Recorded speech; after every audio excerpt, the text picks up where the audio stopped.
Ya, beri salam.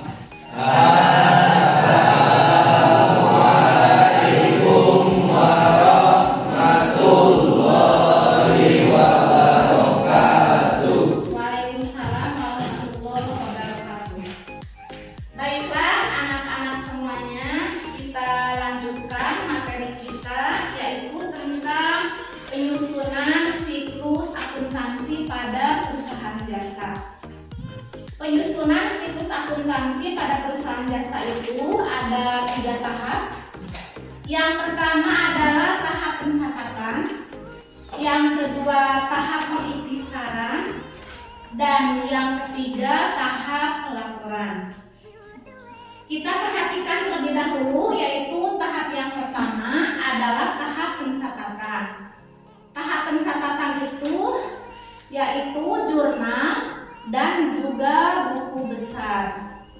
Sebelumnya kalian harus mengetahui terlebih dahulu tentang teorinya, yaitu yang pertama adalah jurnal.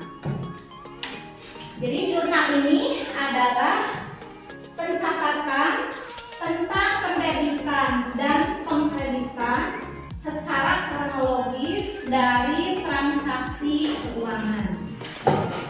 Pada waktu itu kalian sudah mengetahui tentang pendebitan dan pengkreditan. Salah satunya adalah dalam saldo normal ataupun dari transaksi yang terjadi apakah berhubungan dengan debit ataupun kredit. Pada waktu itu kalian sudah mengetahui saldo normalnya dari harta dan beban, yaitu di sebelah mana?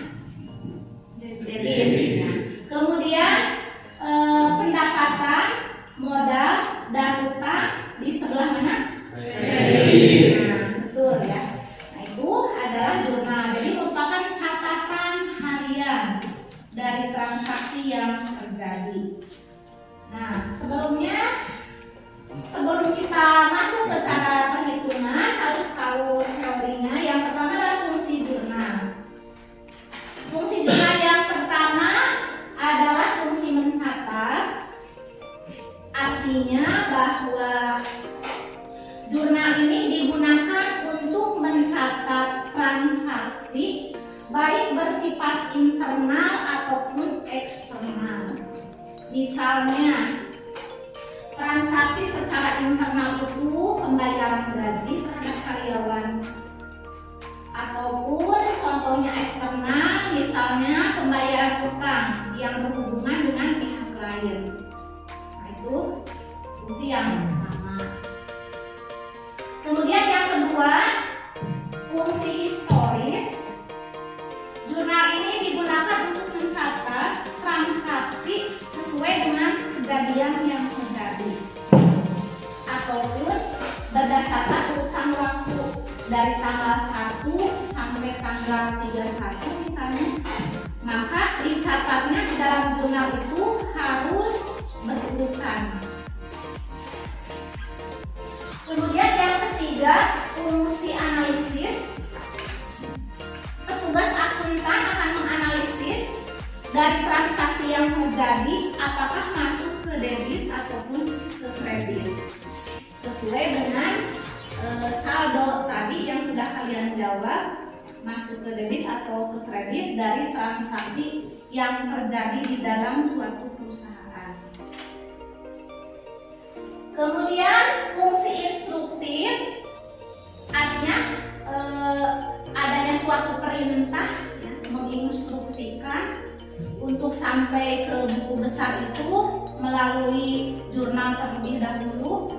Jadi diposting di sini, diposting memindahkan dari jurnal ke buku besar. Jadi ada perintah. Kemudian yang terakhir adalah informatif, bahwa di sini keterangan secara jelas.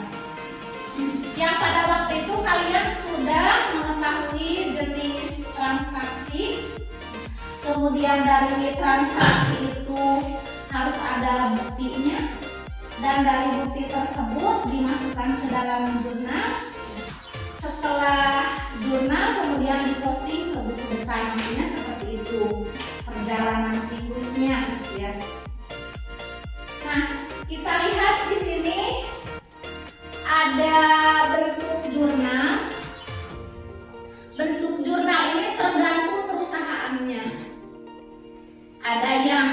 kuantitasnya banyak, ada yang sedikit.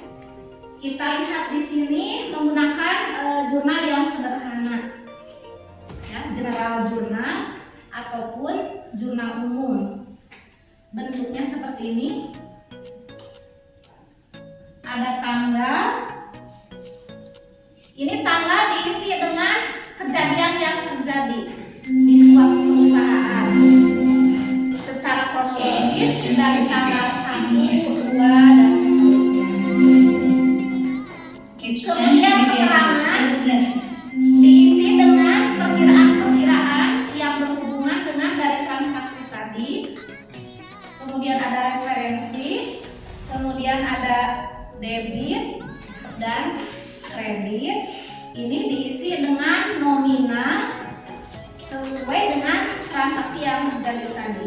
Kemudian apabila di kredit, maka menulis perkiraannya di sebelah kanan, jadi agak menjorok ke sebelah kanan.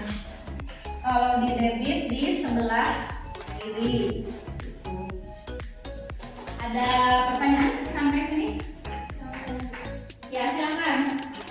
Pelanggaran format ke depan, keterangan debit dan kredit untuk semuanya bisa dipahami, tapi untuk diisi oleh apa? Ya, baik ya. Nah, kolom referensi ini diisi dengan kode perkiraan yang mau diposting ke buku besar. Seperti itu. Ya. Sampai sini mengerti semuanya? Baik ya. Kalau kalian mengerti, untuk pertemuan kali ini baru teorinya saja ya tentang jurnal. Untuk minggu depan kita akan mulai menghitung dari transaksi, kemudian dimasukkan ke dalam jurnal dan ke buku besar. Berarti itu kita telah menyelesaikan tahap pencatatan dari siklus akuntansi perusahaan jasa tersebut. Kalau kalian sudah mengerti, untuk materi kali ini sekian. Assalamualaikum warahmatullahi wabarakatuh. Waalaikumsalam.